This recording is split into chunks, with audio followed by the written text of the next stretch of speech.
time going live since they switched over, the way you do live here on YouTube. So wait for a few y'all to show up before I get into it.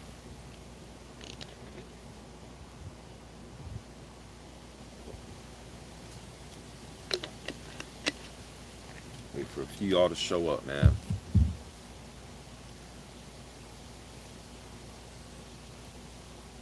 Dago 619, what's good, brother?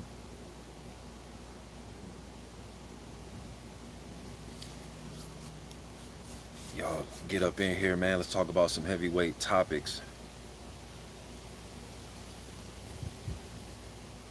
AGS Zips was good, man. He says Otto Wallin prone, or he said Otto Wallin prone or supine. Well, he might end up face first. He might end up face down, man. But we definitely gonna get into it. Official AJ was good, bro. Tomcat, what it do? AJ said he just watched the Joe Rogan Andy Ruiz interview. I seen that, man, but I didn't get a chance to check it out yet, man. This week I've been busy. Actually headed to California, but we made a pit stop here in Omaha. Well, actually, suburb outside of Omaha, visit some family for a night. Then we headed to Cali, man. Gonna spend 2 weeks out in Cali. Mark Wonderlink was good. October 4th. Christian says, or Tomcat says, he thinks Arreola needs to retire. Well, he definitely will have to retire after tonight if he doesn't get the job done. And he actually said that he was going to retire if he loses this fight. But let me see. I got you.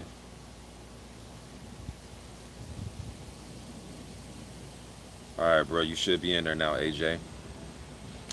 M-Base Concept says, what's the link for the Rogan Ruiz interview? I'm sure if you just go on YouTube, bro, type it in the search box, it'll pop right up. Or go to, yeah, Rogan has his own YouTube page, man. So go just find his YouTube page. All right, look, man. Let me get into this, all right? First, let me start off with some under the radar type of stuff. Can y'all hear me good? There's like planes going over me, all type of shit, man. Let me know if y'all can hear me good.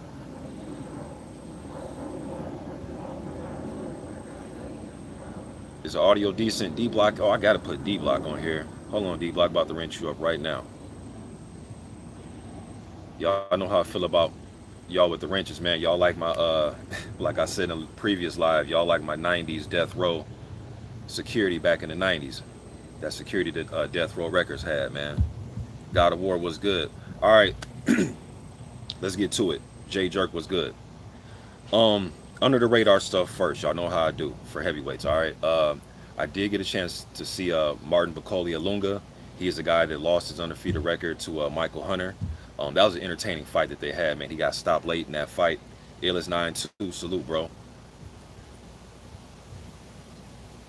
Hook up Illis 9-2 or the wrench too, man. Welcome to the wrench gang.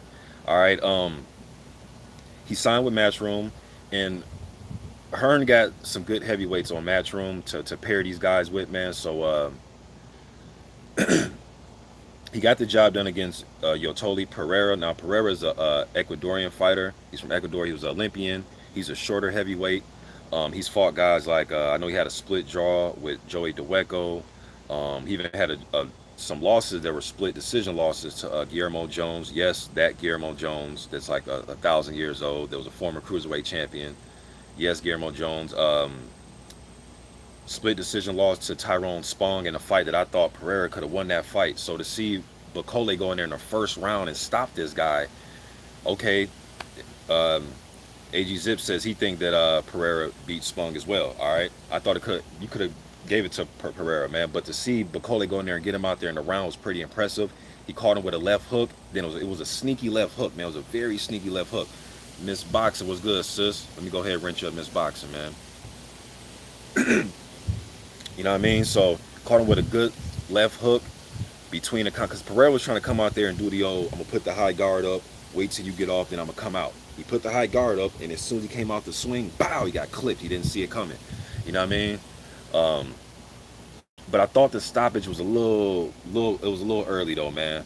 Yes, Pereira was kind of wobbly on his feet and things like that, but Bakole just got back on him through like a 1-2.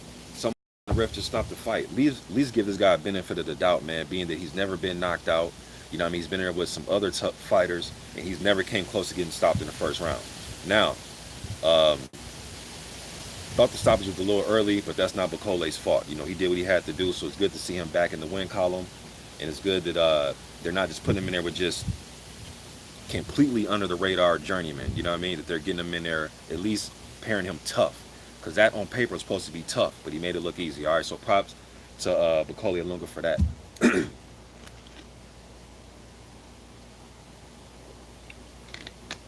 All right, what else I want to talk about?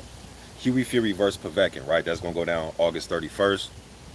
Um, Winnable fight for Hughie, man, but Hughie, I'm afraid we might get to a point where Hughie, we just keep expecting him to win the big one, to win the big one. Hey, he's still young. He's still young. And you guys know how it is when people keep saying that you or anybody else is still young, right? 10 years go by, next thing you know, you're 35 years old, which is relatively still young in the life sense. But I'm talking about in the ring.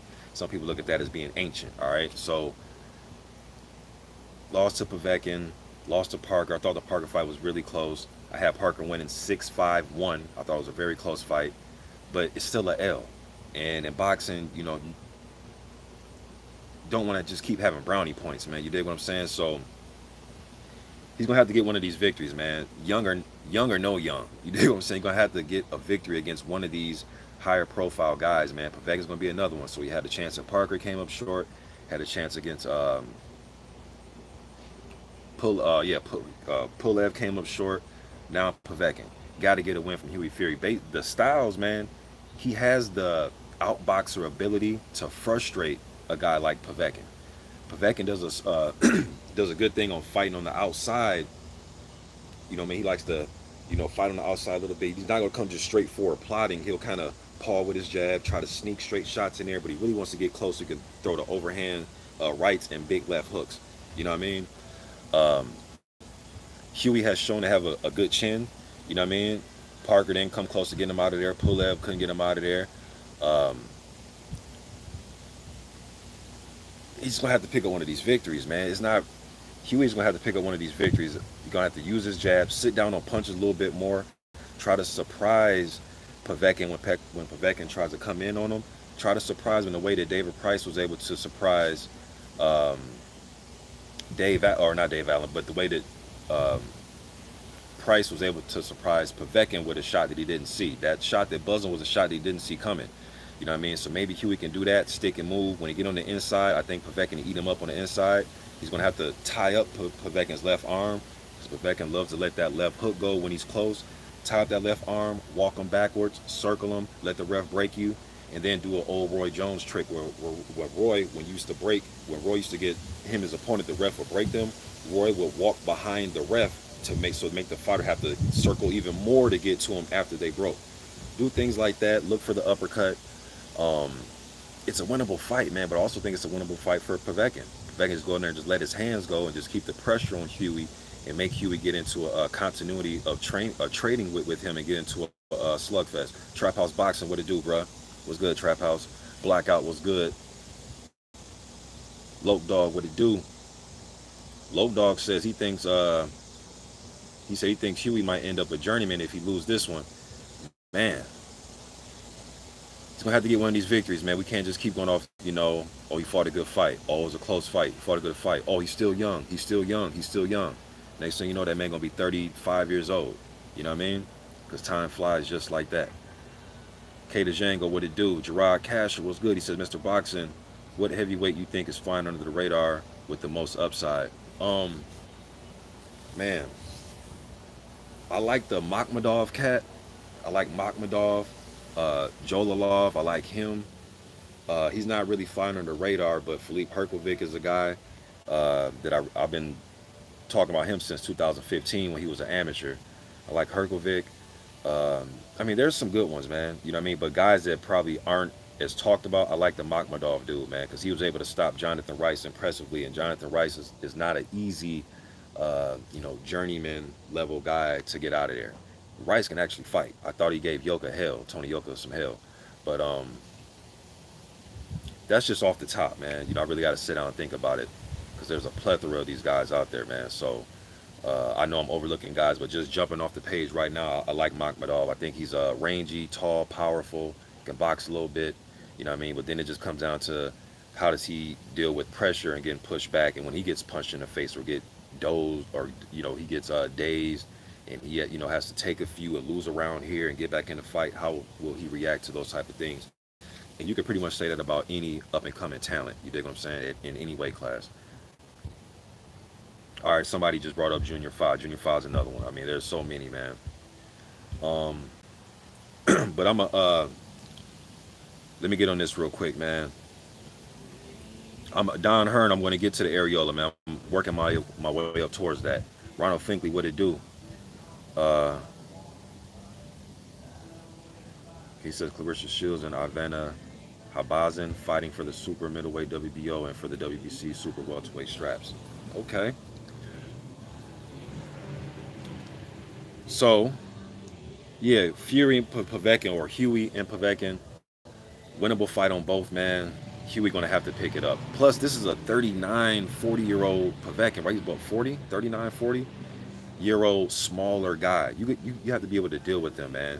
Because I remember back in the day where, like, 40-year-old pressure fighters were not beating tall, rangy, uh, like the tall, rangy heavyweights, especially the young guys, man. So, going to have to get it done, man. Um, all right. Now let me get to this, man. Tyson Fury versus Otto Wallin. It's funny, man. Going to some of the guys that I'm sub to, and nobody. I'm like, who the fuck is this guy? Who the fuck is this guy? Now, just because I know who he is, doesn't mean he's ready for this fight. All right, you guys know how I do. If you've been privy to my channel, you know I cover these guys when they're 8-0, 6-0 in the amateur. So of course I know who Otto Wallin is. He's not ready. Shouts out to Zach Levin, who is Otto Wallin's manager. He hit me behind the scenes in an email. I think it was before the Flores fight or the Kisner fight. It was probably the Flores fight where he was supposed to fight Flores. But yeah, it was before the Flores fight because he seen I did a video on Wallin saying that he'll be back, but he had no opponent. And he hit me behind the scenes saying that it's going to be a guy that we've heard of, and it was BJ Flores, but the fight didn't come to fruition. All right, now with that said, shouts out to him. Shouts out to Dimitri Solita for getting him the fight. That's their job, is to get him these fights. You know what I mean? Put him in position. Well, you want to put your guy in position where you can win, but when opportunities like this come up, you have to get your guy out there. So I give them credit for, they're over there jamming some country music, but I give him credit for getting his guy in position, because his last two uh, opportunities on TV, bad luck. All right, Nick Kisner, that will stop due to a cut. Was it the first round, the first or second round? That will stop because of a nasty cut. Then he's supposed to fight again on Showtime, and BJ Flores didn't make it to the ring. You know what I mean? So with that said, though, man, just he's a southpaw. He's a Swedish fighter. I think his best win is the Adrian Granat fight, who was another fellow Swedish prospect. I think that's his best win. He wants to outbox a little bit, not really a huge KO puncher, although he was stalking Kisner in that fight. And I think he was doing it because it was his debut on U.S. television. Wanted to make an impression. He also helped Anthony Joshua out in camp for Charles Martin. I actually did a video about that. Because, Charles Martin's a southpaw. Speaking of Charles Martin, he was the guy that was being rumored to fight Hughie Fury. I thought that on paper, that's a much more competitive fight, Fury versus Martin, rather than Fury versus Otto Wallin, man. I just don't think he's ready. Doesn't have enough experience. Is there a guy out there that he can fight that will just get him in the perfect condition for a guy like Tyson Fury? Well, you could probably fight his cousin, you dig what I'm saying? But just doesn't have the experience, man. He hasn't even fought like a Carlos Takam yet, or anybody of that ilk, man. Not even you know what I mean, a Ustinov or Marius Wack. Nobody. You dig what I'm saying? BJ Flores would have been his, on paper at least, the guy with the most experience. And at this stage of BJ Flores, that's not saying a lot. That's in my humble opinion, man. Just seeing how Flores looked against Trevor Bryan. Trevor Bryan's another guy that I would have liked to see Otto Wallin fight. But the guy who I really wanted to see Otto Wallin fight, and I said it going into the card that Wallin was supposed to be on with this guy. He's been on 2 cards with him. Is Jermaine Franklin. That's the fight I thought that Showtime was going to put together sooner or later. BC was good. You know what I mean? And now, if you're Wallin's people, are you going to put him in there with, try to now take my advice and try to pair him up with Jermaine Franklin, or take the big, huge opportunity against Tyson Fury? You're going to take the Tyson Fury fight. So I get it from their perspective, but he's not ready, man. Just doesn't have enough experience, and most of all, I don't think he has the proper style to beat Tyson Fury. I think him trying to walk down Tyson Fury is going to get him in trouble, because Fury's one of those guys. He fights off the back foot. He likes to stick his hands behind his back, stick his tongue out, pot shot, move, and do all that type of thing. But don't get it confused, man. The dude does have some physicality that I think is a little underrated. Underrated. Do I think he's fucking Joe Frazier with his physicality? No.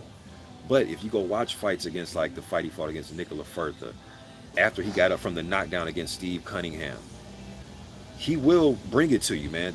Look, don't sleep on Tyson Fury's physicality, man. He will bring it to you.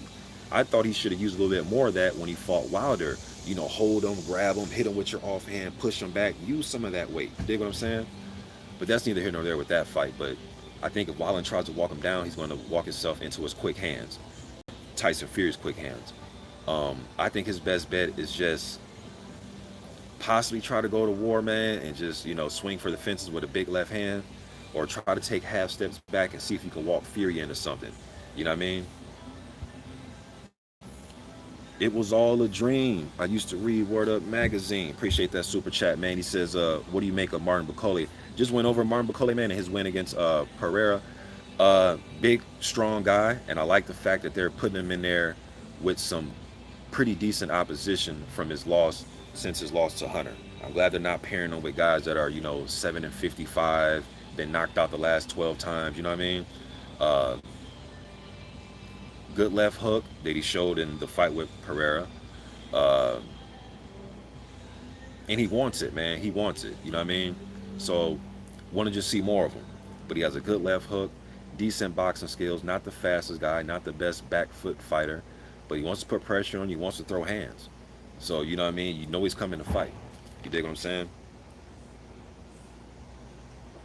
But now, that's my style breakdown of Fury versus Wallin. Another thing is now, like, with Tyson Fury, man, the level of opposition he's fighting guys who should be fighting each other. Now, I know you guys have heard me say, hey, man, all these guys need to fight each other. Yeah and no. The top 10 guys need to fight each other. Yes, I believe in that. But these prospect level guys should be matched up against each other. You know what I mean? And see who's the toughest pit of the litter. You dig what I'm saying? Like, Wallin should be fighting Schwartz. Junior Foz should be fighting a Jagba. Things like that. Wallin should be fighting Jermaine Franklin. You seen out in the UK they had Daniel Dubois taking on Nathan Gorman. You dig what I'm saying? Those type of fights need to take place. I think Wallin is in over his head. Now, Tyson Fury, man, you fought Tom Schwartz. Now you're fighting Oliver Wallin. This isn't the fight schedule of somebody that's proven himself to be the best. And that's no disrespect to Otto Wallin and Tom Schwartz. Decent prospect level, trying to make the way up into contender stat. Now, okay, let me say this, because I know somebody's going to rebuttal this, all right? And I even heard Dimitri Salita say this on the Boxing Voice. Despite your sanctioned body ranking, all right? Listen to me, man. The old warrior Guillermo Jones was rated in the top 10 of the WBA for like the last 4 years as a heavyweight. Does anybody really think, besides Guillermo Jones and his family or whatever, and his trainer, does anybody think Guillermo Jones was a top 10 heavyweight the last 4 or 5 years? Did anybody think Tom Schwartz, what was he, rated number 2 when he fought Tyson Fury by the WBO? Does anybody think Tom Schwartz is a top 2 heavyweight? Same for this, okay? Does anybody besides Salita and Otto Wallin's team and all that, does anybody think he's a top 5 heavyweight? I seen somebody brought up Fred Akendo. Oh, they finally bumped Akendo down to 15. Okay, because Akendo was in the top 3 for like the last 4 years.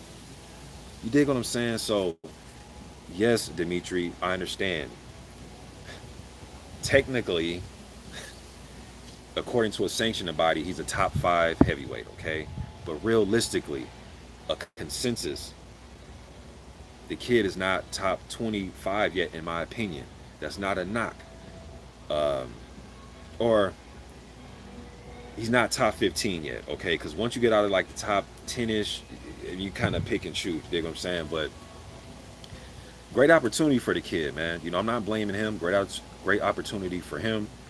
And even when they were talking about Charles Martin versus Tyson Fury, the guy who I think Charles Martin should be fighting is Gerald Washington. That's a fight that should be made. Gerald Washington versus Charles Martin. I think Tyson Fury. Now we can say, hey, Wilder's not available, Ortiz is not available, Josh is not available, Ruiz is not available.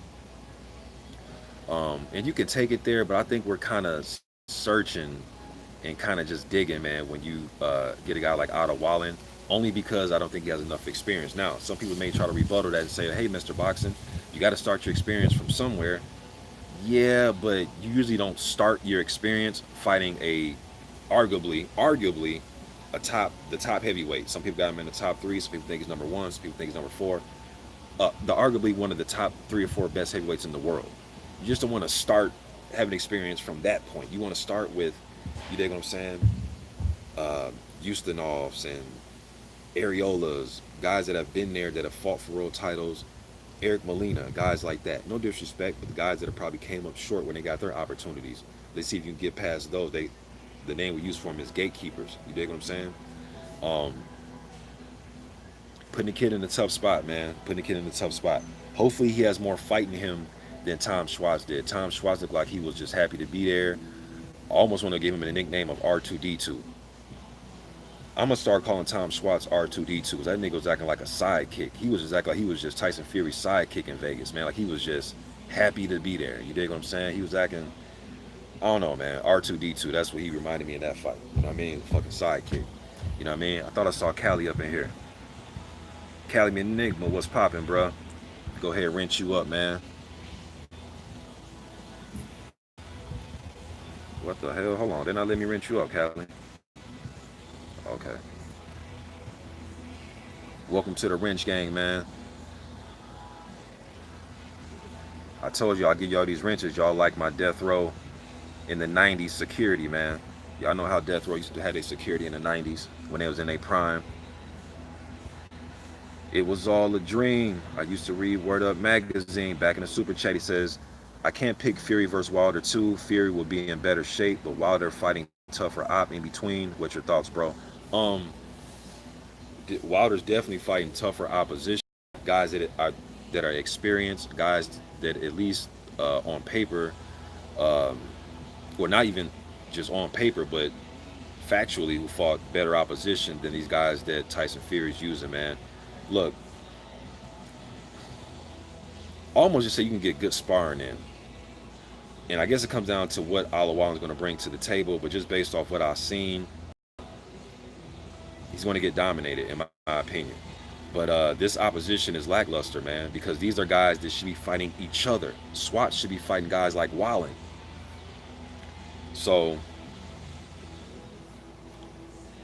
I don't know, man. Like, I just don't understand why he's doing this.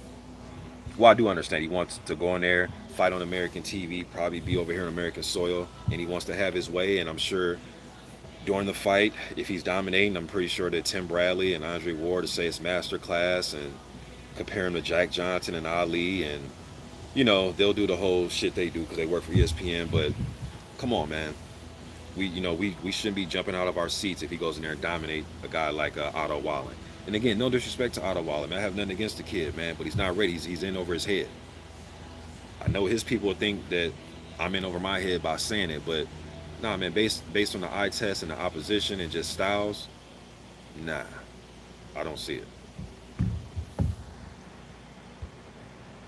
And my pick for Fury versus Wilder 2 is going to be Wilder by knockout. I think this time he'll catch up to Fury and he'll put him down and he'll keep him down. You dig what I'm saying? Yeah, waves flicking today, boy. Trying to get my waves back going. So that's my thoughts on that, man. I don't like the fight. Callie said it's shameful, Otto Wallin versus Tyson Fury. Yeah, it is, man. What's good, haplotype? Let me branch up haplotype. Because based on they should be fighting each other, not Hughie Fury, not Deontay Wilder, not they shouldn't even be fighting guys like that yet, man. They gotta work. They should have to work their way up to guys like that. And Fury just going out there just finding these guys, man. And he's trying to. I know what he's doing. He's trying to pull the old. Well, hey, he's a top 5 heavyweight, in you know, according to the sanctioning body. Like, I get that trick. We get that trick. That's the old trick. All right, but consensus, he's not. He's not a top 10, not even close to a top 10 heavyweight. He's a top 10 probably heavyweight prospect on the come up, and some people argue that he's not even in top 5 in regards to that. You dig what I'm saying? So, but we don't have to play triangle theory, right? They're going to get in the ring and fight, and I expect Tyson Fury to dominate them. Then we're going to sit here and be like, "Told you so." You dig what I'm saying? So.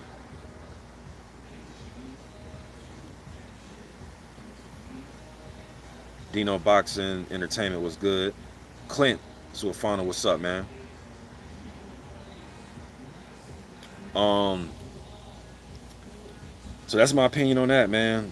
It's ridiculous. It's a ridiculous matchup. When I got the text from my man AJ, he texted me, and I'm thinking like, I thought he was fighting Charles. I thought he meant to put Charles Martin, but we talk about under the radar heavyweights a lot, so I thought he just had Wallin on his mind. Maybe Wallin had another fight, and he just mixed it up. I went on boxing scene. I'm like, damn, he's really fighting Otto fucking Wallin. If you guys don't know much about Otto Wallin, type in Otto Wallin Mr. Boxing today too. I've done a grip of videos on him over the last 4 years, man. So, and go check his fights out. There's no reason. All right, back like I left something. That was weird, but yeah, AJ, I just see you. Yeah, man. When you text me, I'm like, man, he probably maybe Otto Wallin is fighting Trevor Bryan or some shit. Maybe he, you know what I mean, something like that, or Zhili Zhang or something. But all right, Callie said you're the only reason I heard of him, but I never seen a fight. So yeah, man, go check the who. I'm trying to think of a good fight that you can watch. Probably the Adrian Granat fight, the fight he had against Osborne Machamana. He made him work, and the rest of them are just him fighting downhill. That when I say downhill, is just like, you know, when you're just going downhill, nothing stop you, nothing in the way, you're just running it over. You dig what I'm saying? So he likes to outbox a little bit. He helped AJ get ready for Charles Martin. That's really it, man. That's really it. You dig what I'm saying? This, you know. Um, Now let me get to this Kownacki versus Arreola, man. Now when this fight was first made, when they first made it, I said, you know what? Kownacki's gonna overwhelm him. He's gonna overwhelm Chris Arreola by like the 5th or 6th. I think the first couple rounds, Kownacki's gonna taste the power, and he'll have to just readjust a little bit. Now, Kownacki readjusting isn't him saying, all right, I gotta readjust. Let me fight off the back foot. That's not him.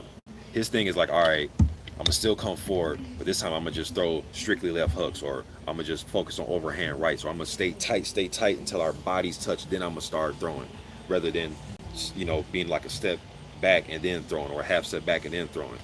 His readjustments is just how to be a little bit more physical, or find a proper angle to implement his physicality. You dig what I'm saying? Um, Now that's when I first heard about the fight. Okay. Arreola, since the Wilder fight, has came back, fought fuck man, did he fight Lorenzo Smith?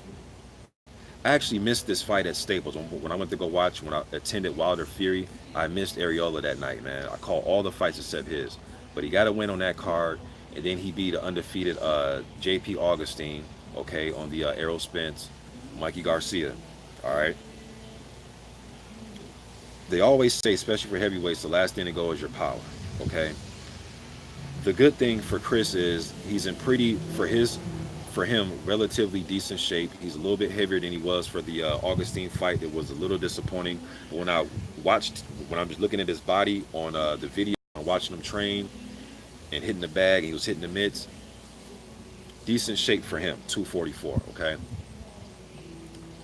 The good thing for him is, speaking of death row, it's like the All Eyes on Me CD, right, with Tupac. Ain't hard to find. You know what I mean? With D Shot and Richie Rich and all them. I ain't hard to find. He's not hard to find at all. He's gonna be right there. Right there. So Chris Chris not going to have to try to find a way to break the distance or try to cut the ring off on him or wait for him to slow down the punch. No, he's going to come to you.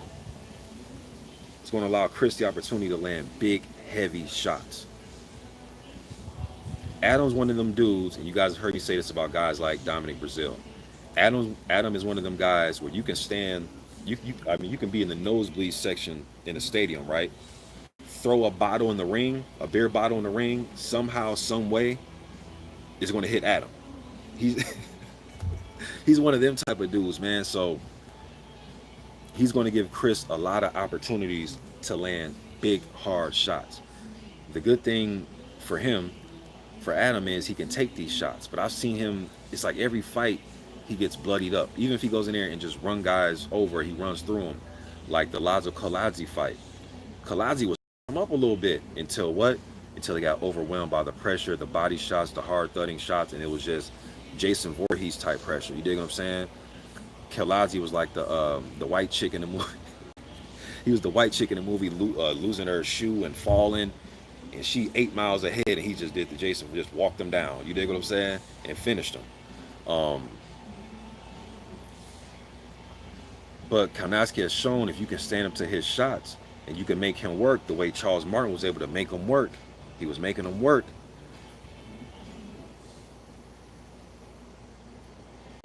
Chris gonna have to make him work.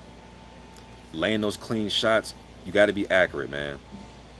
If he goes in there and he's not pinpointing accurate with these shots, it's gonna be downhill for Chris, man.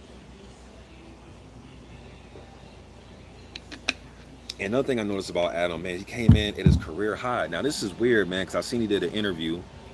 I read on Boxing Scene, did an interview talking about that. According to him, he said that the opportunity to fight Joshua didn't come to fruition because he wasn't in the best shape, and he's not going to let him not being in great shape deter him, getting opportunities. But you coming in at your career high. I'm not understanding this at all. Now you may argue, hey, Mr. Boxing, for his style, he's not going to be moving around. He doesn't use his legs. Well, he does use his legs to create power, because you create your power from the ground up, right? But as far as moving around, getting out the way, bending at the waist, going back a step, stepping. I mean, he doesn't use his legs for that. I'm questioning his stamina. I'm just going to go out and just question it, even based on their styles. Stamina, especially if Chris can take these shots, it will come into play, just like it came into play against Charles Martin. It had Charles Martin, I know right? If would have fit, we'll all be drunk. If Charles would have probably started out a little earlier in that fight, he probably could have got the nod against Kownacki, or at least a draw. I had Kownacki beating Charles 6-4. Now maybe him opening up a little bit earlier would have probably caused him to probably get knocked out. Who just you never really know, man. All right, Kownacki won the fight, so that's the fact on it. But Chris gonna have opportunities, yo. I'll be done in a second. Okay. Chris gonna have ample opportunity to land big shots, man.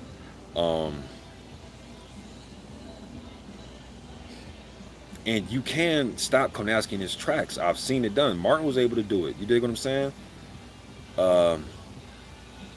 And you can probably argue, because he's been in there with Gerald Washington, Kownacki, he's been there with Gerald, Spilka,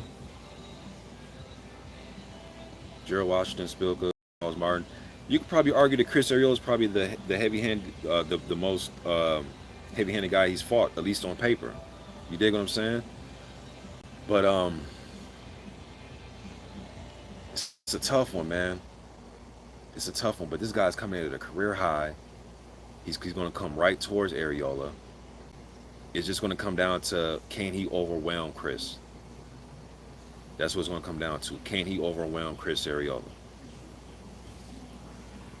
See what y'all talking about, man. Blood boxing in the building. What's good, Blood?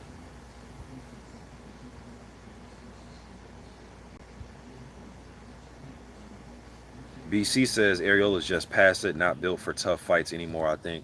And that's what I'm saying about him being overwhelmed just by, it's because there's a stark difference between the 2009, 2010 Chris Arreola versus the 2019 Chris Arreola. He's even saying if he loses this fight, it's over with him. And I can see, because if you lose this, where do you go? You dig what I'm saying? Kownacki never been a world title holder. He doesn't have a title. If you can't get by guys like him, I mean, do you want to get fed to the Jagbas of the world and the Philippe Herkovics of the world? Plus, he's had his opportunities at titles, right? Um, Fought Vitaly Klitschko, fought Deontay Wilder. You dig what I'm saying? He fought Steve Severn in the title fight. So he's had his opportunities. So it's not like he's a guy that's still searching for that one opportunity. He's had three of them. You know what I mean? But when I hear guys say, it just worries me a little, because when I hear guys just even talk about retirement before your fight start, it just, even if what he's saying makes logical sense, just the fact that it's in the back of your head, and just the fact that you're even talking about it, you know what I mean? It's just, I don't know. Man, when I hear dudes say that, if I lose this fight, I'm retired, or man, if I can't get a title, just I don't know, man. The R word, man, before your fight. Maybe he's one of them type of guys that can use it as motivation, but in the history of me watching the sport, now has it happened every single time a guy said I'm retired if I lose this fight? No, but more times than none, it seemed like when guys talk about it, they end up retiring after the fight because they get beat. Intriguing matchup, and Kownacki's making it more intriguing by coming into this career high. Some people probably laugh at that and say, shit, every fight I see him in look like he's at his damn career high, looking at his damn body shape. You dig what I'm saying? He always look like he's at his damn career high, looking at his body. But we all know, right? You can't judge a book by its cover, man. Marlo's corner in the building was good, bro. Definitely got to wrench up Marlo. Damn, this damn shadow makes it like I got a damn booger on my nose. That's why I keep looking, but it's a damn shadow. Um, Brooklyn Child Boxing got to wrench him up too. Hey, what part of Brooklyn you from, Brooklyn Child Boxing? This is tripping, man. Like, now it won't let me. Okay.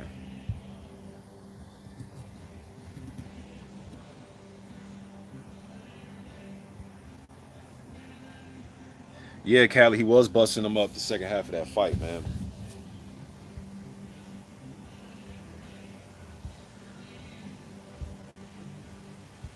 Trey X in the building.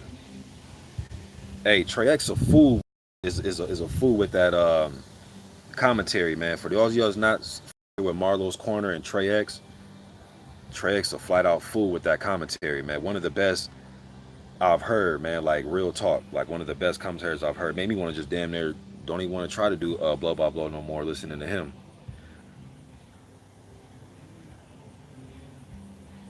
Ivan Lewis says Otto Wallin fight is utter travesty. Yeah, it is bullshit, man. It is a bullshit fight because the kid's not ready for it, man.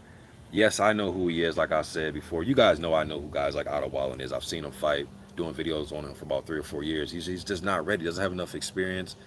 Doesn't have the power. Doesn't have the style. If he fights off the back foot, he's toast. If he fights off the front foot, he's toast. If he tries to grind in on the inside and get physical, he's toast. He's just all around food. You dig what I'm saying? Breakfast, brunch, lunch, dinner, midnight snack. He's just all around food.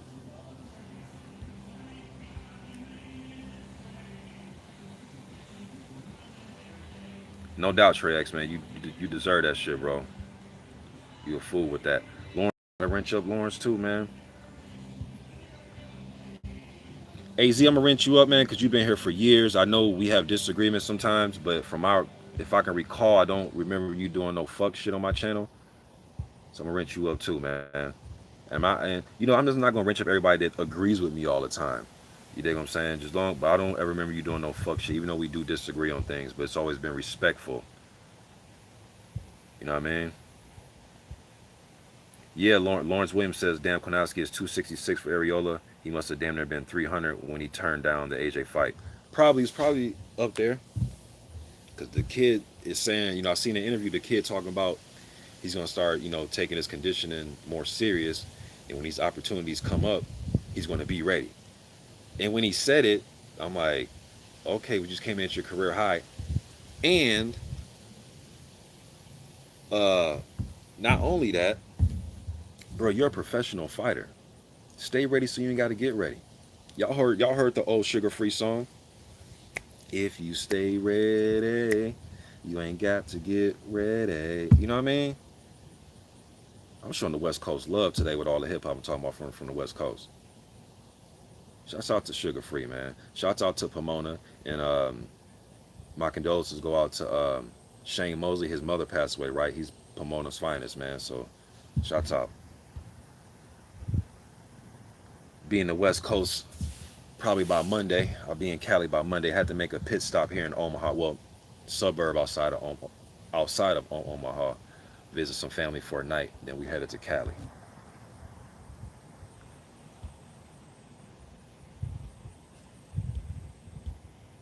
The OG Curtis Anderson's in a building.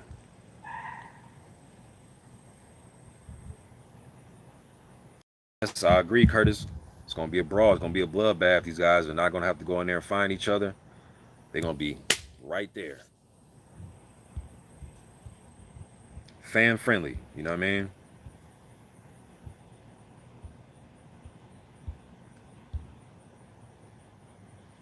Yeah, BC. Stay ready. Especially right now.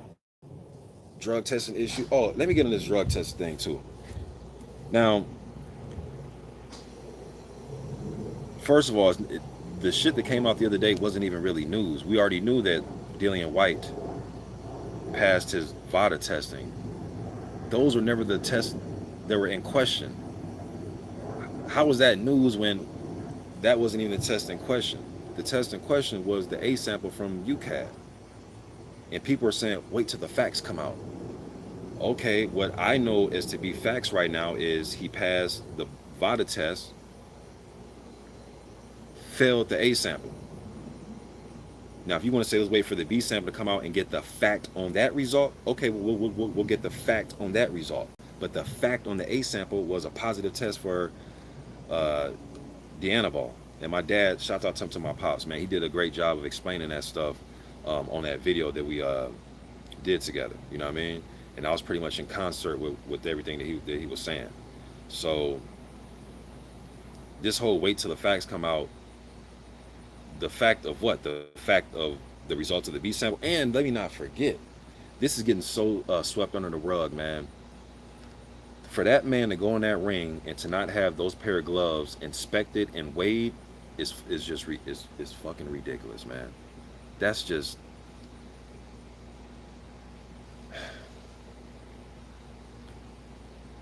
that is so and then the excuse he gave, oh well, undercard fighter. Hold on, time out, motherfucker, you the headliner. Don't you always talk about how you're such a superstar and I'm a superstar in the UK? A undercard fighter, even if y'all cool, even if it's the homie that you train with at the gym or he's part of your stable, a undercard fighter. Well, why didn't you give that undercard fighter? Because you had two sets of gloves that were inspected, weighed, cleared. So why didn't you use that other pair? Why didn't you give that fighter one, and then you kept yours from the two that were inspected? How do you get this bringing a third set and not give Oscar Rivas' team a chance to check them? And like nobody's really, I mean, no, there are people saying stuff about it, but when I see all the articles on the internet about the drug testing shit, nothing about the gloves. And I think the glove thing is going to be swept under the rug.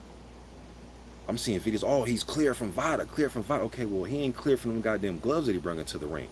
Then I'm seeing comments like, well, you guys are just making up stuff. How do you know the gloves are loaded? Motherfucker, how do you know they were not loaded? They weren't even weighed, bro. They were not weighed or inspected. So how do you know that they were not loaded? You get what I'm saying here?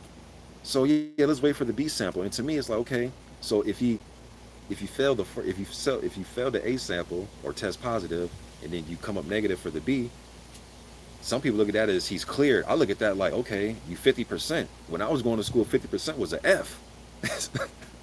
So you're 50% on your UCAD test. That's an F. You dig what I'm saying? But all jokes aside, though, man, all bullshit aside, that man going in that ring like that with them gloves, man, that's not a good look, man.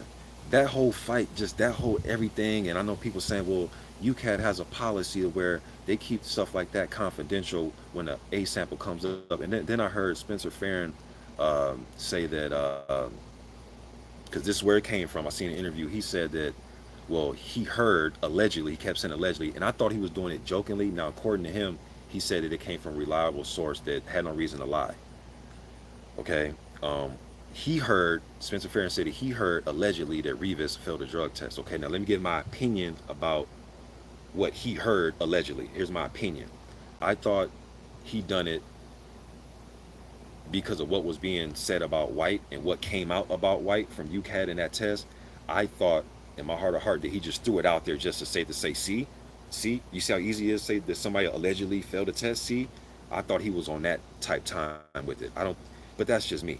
Maybe he did gain some information from an inside source that has no reason to lie. Okay, cool. But my opinion on that,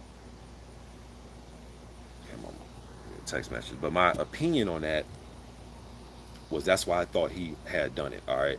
Now, according to Vada, Oscar Rivas also passed all his tests, and there's no news of UCAD saying that he has a dirty A sample.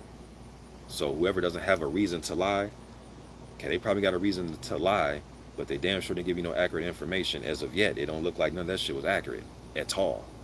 You dig what I'm saying? But hey, that's my opinion, right? But dig this though. Them gloves, man, is not gonna be swept under the rug by me. So I don't give a fuck if it's B, C, D gloves, man. Like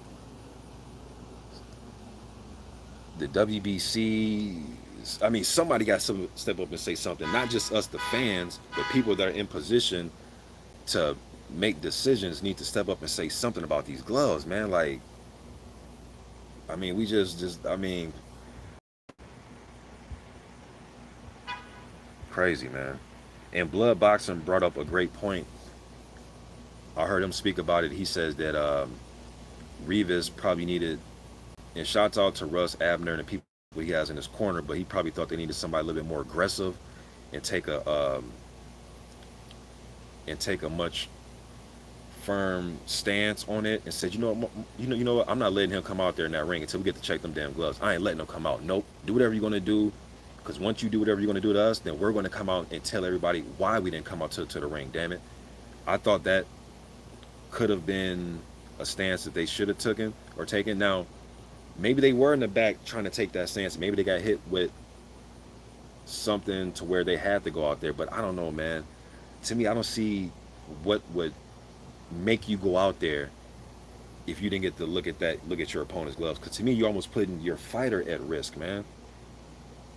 It's like, you know what, Oscar, we couldn't check his gloves, but let's just hope for the best, man. Let's just go out there anyways. Nah, man, nah, hell no, man. No. I would have kicked my feet up with my arms folded and just watch the fights. Like, shit, we're gonna just watch some TV until y'all let us you know what I mean, check his gloves. We're not going out there. I don't give a fuck how much this card is worth. We're not going out there. And his team just sent them out there, man.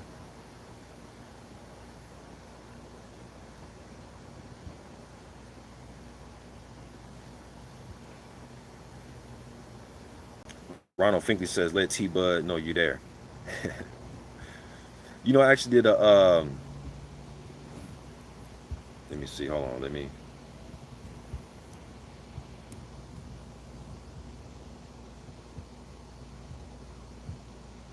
Okay. Well, y'all got it. I see somebody left some foolishness that got deleted, but it's all good. Um, I actually did a video on Bud years ago, man, and somebody put that video on one of his like family members' Facebook page or some shit like that. This was like 20 on my old channel when I first seen him fight. When I started, he had like he had little braids in his hair back then, and I thought he was a good up and coming talent back then. And then he really impressed me when he fought. What's the dude that knocked out Amir Khan? Breeders Prescott. When I see him dominate him.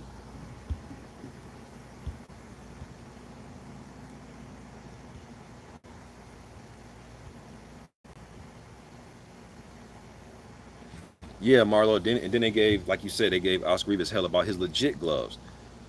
Um, just all around, man, foolery. All around foolery. Like somebody said, it was amateur hour. You dig what I'm saying?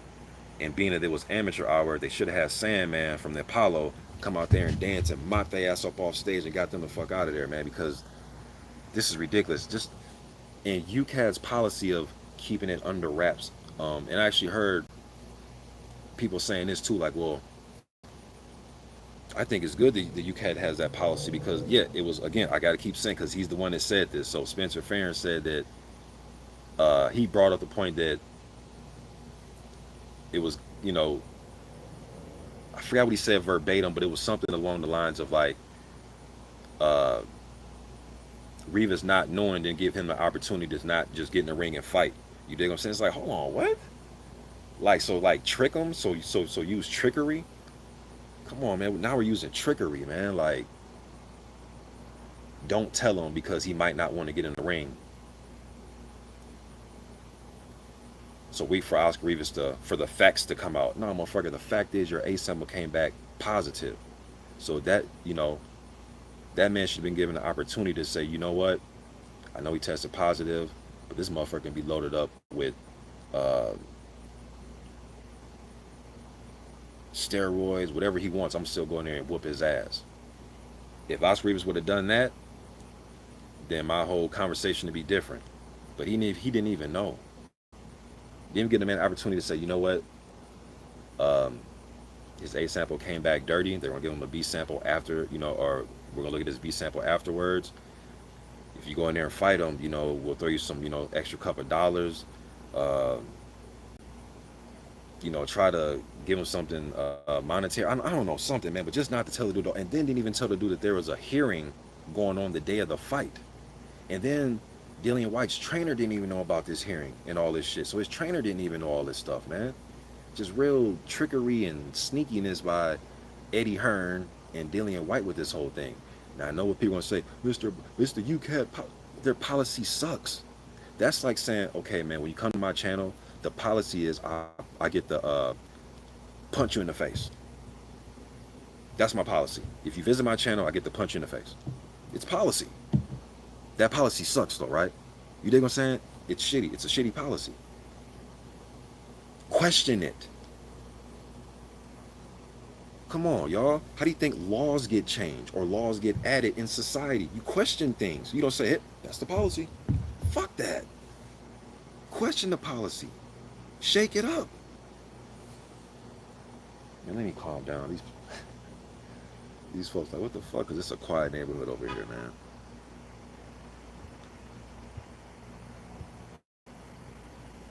You know what I mean? Shake the policy up, man. Well, that's the rules.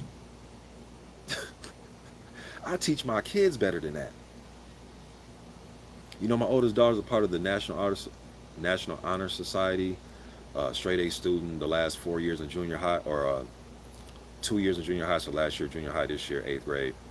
But she's a question asker, man. She asks questions and get things changed. You know what I mean? So if I'm imputing this into my child, these grown ass men should be doing it.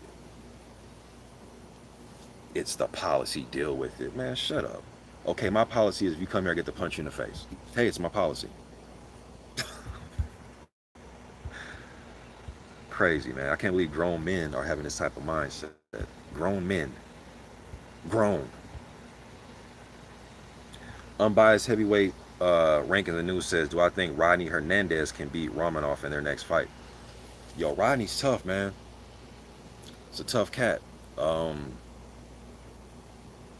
Fought a Jagba tough. Ron Mitchell, I mean,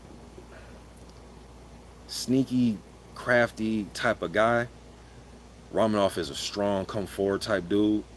Damn, man, who did Romanov fight in his last fight? Did he semi-struggled against? Damn. You probably know, man.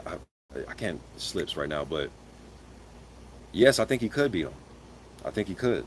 Will he? I mean, we'll see. But if he can get Romanov in like that second half of the fight, slow him down, keep him on the outside, keep that jab on him, let him walk himself into shots, has a really good chance of being a guy like Romanov. And for those of you that's like, who the fuck is Romanov? He's the guy that stopped Deontay Wilder in the amateurs. That's what I'm talking about. Evgeny Romanov. He's a current undefeated heavyweight prospect guy right now.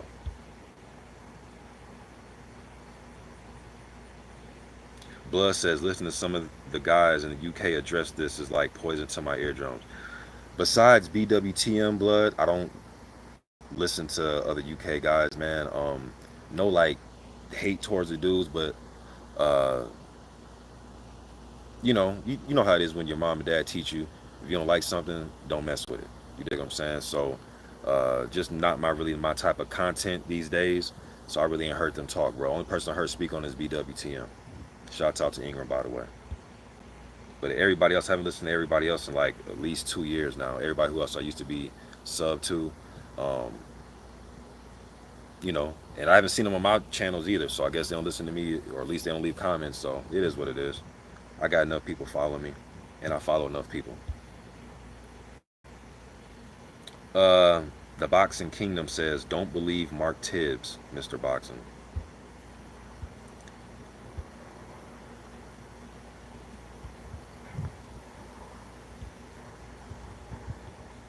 It was all a dream. Says, "Listen to Ultra Tech." I've heard people mention him. I haven't listened to him yet though.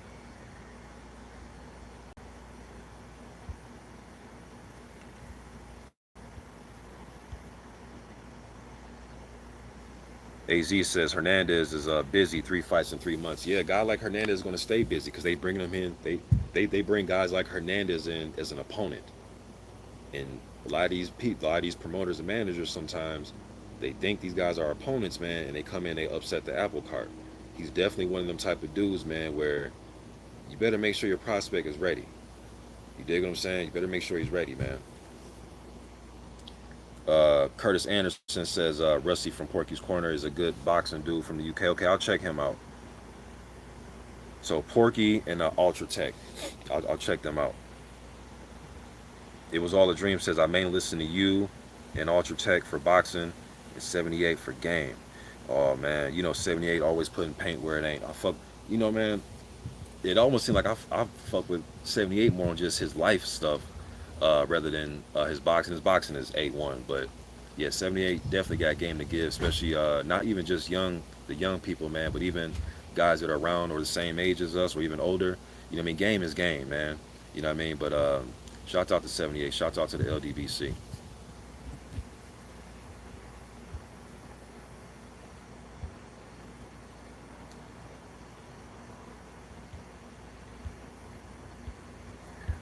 All right, y'all. Let me enjoy my little night here in Omaha, man, before we hit this road and make it out to Cali, man.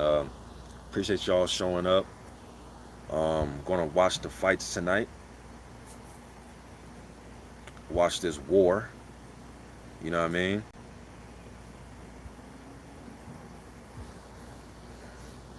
Gonna watch this war. Appreciate all y'all showing up, man.